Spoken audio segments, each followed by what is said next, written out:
Brought to you by KR Mangalam University. We provide you the platform to turn your dreams into reality. Give wings to your aspirations with KR Mangalam University. दृष्टि IAS के संचालक doctor विकास देवकृति के खिलाफ जो मानहानि का मामला चल रहा था, उसमें दूसरी बार राजस्थान के कोर्ट में सुनवाई हुई और 21 जुलाई को इस मामले पर सुनवाई होनी थी, लेकिन समय के अभाव की वजह से यह सुनवाई 22 जुलाई को हुई। और 22 जुलाई को अजमेर न्यायिक मजिस्ट्रेट कोर्ट ने सख्त लहजे में पेश होने के लिए कहा विकास देवकृति को। यह कहा है कि अगर अगली सुनवाई पे पेश नहीं होते तो वारंट जारी किया जा सकता है। पिछले दिनों अजमेर न्यायिक मजिस्ट्रेट कोर्ट ने विकास देवकृति को कोर्ट में पेश होने के लिए आदेश दिए थे और उन्होंने उनसे कहा था कि 22 जुलाई को आपको कोर्ट में हाजिर होना होगा, लेकिन 22 जुलाई को भी विकास देवकृति कोर्ट में पेश नहीं हुए। और इसके बाद कोर्ट ने फटकार भी लगाया और उनके वकील को कहा कि अगली बार अगर वो नहीं होते हैं पेश तो वारंट जारी करना पड़ेगा। सख्त लहजे में कोर्ट ने कहा है कि 100 शरीर पेश होना पड़ेगा, यानी उनकी उपस्थिति अनिवार्य कर दी गई। वकील की ओर से कोर्ट में हाजिरी माफी की भी अर्जी लगाई गई थी कि माफ कीजिए कि हमारे क्लाइंट नहीं पहुंच सके। अब ये जो विवाद है, इसमें कमलेश मंडोलिया की तरफ से ये मांग की गई है कि प्रार्थना पत्र दाखिल करते हुए कि वो इस बार के डेट अगली बार दें और अगली बार वो पेश होंगे। दोनों पक्षों की दलील सुनने के बाद विकास देवकृति के वकील को निर्देश दिया गया है जज की तरफ से कि आप 2 अगस्त को उन्हें कहिए कि 100 शरीर अदालत में पेश हों। मतलब विकास देवकृति को 2 अगस्त को पेश होना ही होगा। आपके मन में सवाल ये उठ रहा है कि अगर 2 अगस्त को वो पेश नहीं हुए तो फिर क्या होगा। अब अगली सुनवाई 2 अगस्त 2025 को होनी है और इस बार स्पष्ट रूप से जो निर्देश दिया गया उसमें पेशी की जरूरत होगी। नहीं पेश होंगे तो उनके खिलाफ कोर्ट वारंट जारी कर सकता है। कोर्ट की तरफ से साफ कहा गया है कि अगली बार अगर पेश नहीं होते हैं तो उनके खिलाफ बीएनएसएस की धारा 90 के तहत गिरफ्तारी वारंट जारी किया जाएगा कि वो जहां भी हैं वारंट जारी करके उन्हें गिरफ्तार किया जाए। कोर्ट ने आवेदन पर सुनवाई करते हुए विकास देवकृति को पेश होने के लिए यह आखिरी मौका दिया है। अब समझना जरूरी यह भी है कि विकास देवकृति पर आखिर ये कौन सा केस हो गया और क्यों हो गया, किस मामले को लेकर। तो इस पूरे मामले को समझिए, पहले वकील का तर्क भी समझिए। विकास देवकृति के वकील हैं पुनीत सिंघवी। उनका जो राजस्थान हाईकोर्ट में अपील दायर कर यह कहा गया कि हमने किसी के भावना को आहत नहीं किया, ठेस नहीं पहुंचाया। सिंघवी ये भी कहते हैं कि अजमेर न्यायिक मजिस्ट्रेट कोर्ट में उनके खिलाफ क्रिमिनल प्रोसीडिंग शुरू की गई है, जो कि नहीं होना चाहिए था और ये पूरी तरह से गलत भी है।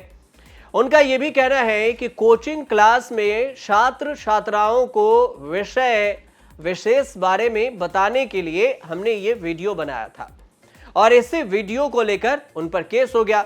जब वीडियो बनाया गया था तो उस वक्त सहज भाव से समझाने की कोशिश की गई थी और सामान्य बातें इस वीडियो में कही गई थी जिसे गलत तरीके से पेश किया गया। तो ये कौन सा वीडियो था, टॉपिक क्या था, ये भी आपको बताते हैं। डॉक्टर विकास देवकृति की ओर से कोचिंग क्लास में छात्र छात्राओं को पढ़ाए जाने के लिए जो सरकार और न्यायपालिका इन दोनों की शक्तियों के बारे में समझाया जा रहा था, इसी पर एक वीडियो बनाया गया था। इस वीडियो का टॉपिक था जज और आईएएस के अधिकार क्षेत्र में से कौन ज्यादा पावरफुल होगा।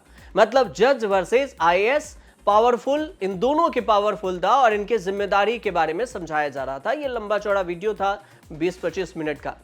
कोचिंग क्लास का इसी वीडियो को सोशल मीडिया पर शेयर किया गया और सिर्फ उतना ही हिस्सा शेयर किया गया जिसमें जज और जो वकील हैं और फिर आईएएस अधिकारी हैं, इन सब के बारे में बातें कही गई थी। अब मंडोलिया ने शिकायत दर्ज करवा दी। मंडोलिया की शिकायत पर न्यायिक मजिस्ट्रेट के संख्या 2 में जो पीठासीन अधिकारी हैं मनमोहन चंदेल की अदालत में ने विकास देवकृति को कोर्ट में पेश होने के लिए निर्देश दे दिया। कहा कि उनको कोर्ट में पेश होना पड़ेगा, लेकिन पहली सुनवाई पर तो विकास देवकृति पेश नहीं हुए। उसके बाद एडवोकेट अशोक सिंह रावत का यह कहना हुआ कि वायरल वीडियो में डॉक्टर विकास देवकृति द्वारा न्यायिक प्रक्रिया के लिए अपमानजनक और व्यंग्यात्मक टिप्पणी की गई। मजाक उड़ाया गया है न्यायपालिका का और आईएएस अधिकारी का। तो फिर डॉक्टर विकास देवकीर्ति के खिलाफ बीएनएस की धारा में केस रजिस्टर्ड करने की बात कह दी गई। ये जो बीएनएस की धारा है 353(2), 356(2)(3) और धारा 66(a)(b) और आईटी अधिनियम के तहत शिकायत दर्ज करवाई गई थी।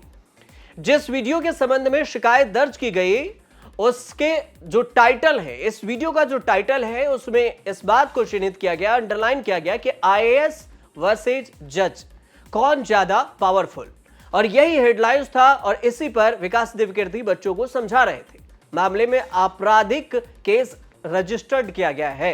हालांकि पहले सुनवाई में विकास देवकीर्ति ने अपनी उपस्थिति के बारे में इतना जरूर कहा था कि जिस वीडियो को लेकर शिकायत दर्ज किया गया है और शिकायतकर्ता में इसमें दावा यह किया गया कि वीडियो में शामिल टिप्पणी से आईएएस अधिकारियों की भावनाओं का आहत हुआ है, जजों की भावनाओं का आहत हुआ और फिर अपमानजनक तरीके से उनकी तुलना की गई, जो कि विकास देवकीर्ति ने इस पर सफाई भी दी। लेकिन उस दौरान जज न्यायपालिका और न्यायिक अधिकारियों को अपमान करने के बात पर जज भी अड़े रहे और बोले कि ऐसी बातें जब वकालत में, जब कोर्ट में आई है तो इस पर आपको दलील देनी होगी।